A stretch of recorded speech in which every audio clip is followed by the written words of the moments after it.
Hi everyone, Kennedy here from Our Friendly World, and in this video I'm going to show you how to make a slip knot and how to crochet a chain. So starting out with your slip knot, this is just a type of knot that is used often in crochet because it's an adjustable loop. Once the knot is tied, you can adjust how loose the loop on the other end is. I just want to practice this with you so that anytime you come across a pattern that starts with a chain, you'll know exactly how to start with your slip knot and make that chain. Starting with your yarn, you are going to make a loop, sort of a ribbon shape here. You're just going to make a loop laying one piece on top of the other. And now take a look at your loop and see which piece lays underneath. So this is my top piece and this is the piece on the bottom. Now reach through the back of your loop, pick up that bottom piece, and then holding on to all of the yarn tails, just tighten that up. And now you've created a slip knot, and I'll show you what I mean by an adjustable knot.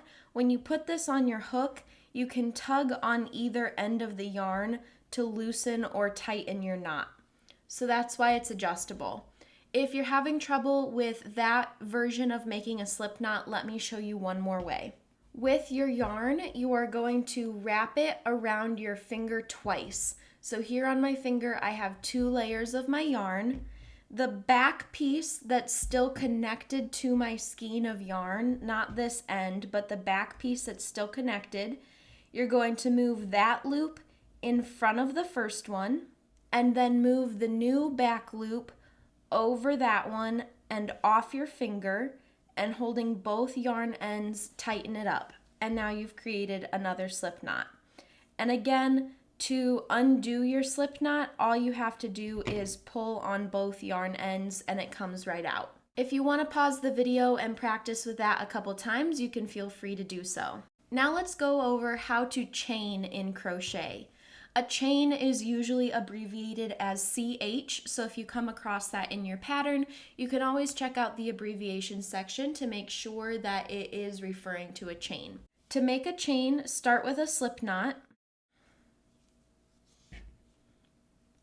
and put that on your hook, and then tighten it up. You don't want it super tight so that it barely moves on your hook, but you don't want a huge long loop either. You're just going to put that on your hook and have it fit your hook to where it can move loosely. There are a couple different ways to hold a crochet hook, and you can feel free to check out other videos from other creators online to see how different people hold their hook. There is the knife grip, which is what I tend to use, where you're holding your hook upward as if you were using it as a knife. And there is also a pencil grip, where people hold their hook angling downward. I've always had trouble getting good control with this, so I personally use the knife grip, but every person who crochets can figure out what works best for them. So feel free to take the time to try different variations of how you hold your hook and yarn. But I'm going to show you what I have found works best for me. Holding my hook in my dominant hand and the yarn in my non-dominant hand, I hold on to the knot with my ring finger and my thumb. And then I hold my working yarn, the yarn that is still connected to my skein of yarn, between my pointer finger and my middle finger. And again, not everybody does it the same way. There's not really a correct way to do it, just whatever makes you most comfortable and helps you get the control you need over your yarn. Once you have your hook and yarn held, you're going to make a chain. And to do this, you're going to yarn over, which just means put the yarn over your hook so that you can grab it with the hook, and then pull the loop through the loop that's already on your hook. And just like that, you've made one crochet chain. You can see this little V-shaped stitch here that you created is one chain. And now for better control, you can move your finger that's holding your yarn up. My ring finger and my thumb is moving up to the base of my working piece. So I'm holding onto that chain, holding my yarn over, and pull through the loop that's on your hook. And if your yarn is super tight to your hook, you're not going to be able to get another loop through there. So you don't want it super loose like this, but you do want it fairly loose so that it can move on your hook. You can yarn over and pull through again.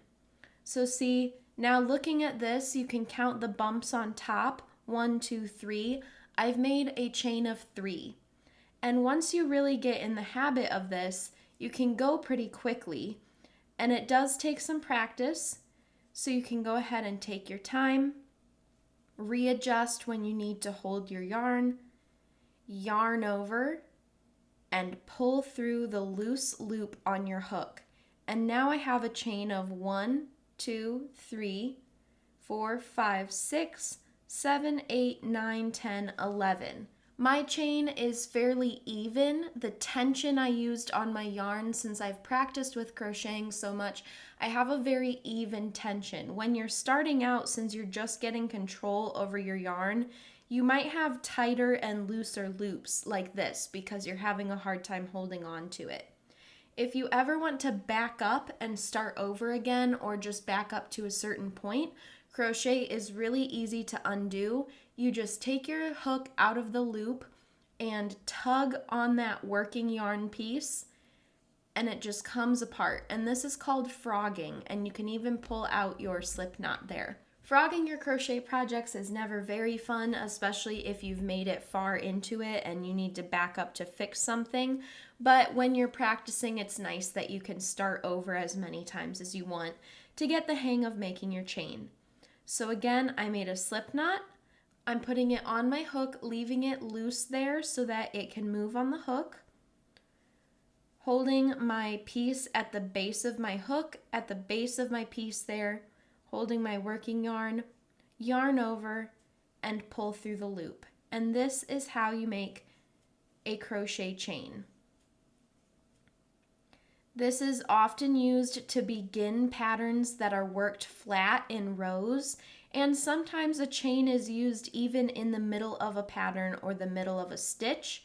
You also typically create a chain at the end of the row when you're turning. So a chain is something you're going to be using a lot, so feel free to take some time and practice that. Now you've got a hook and some yarn in your hand, and you're really on your way to becoming a crocheter.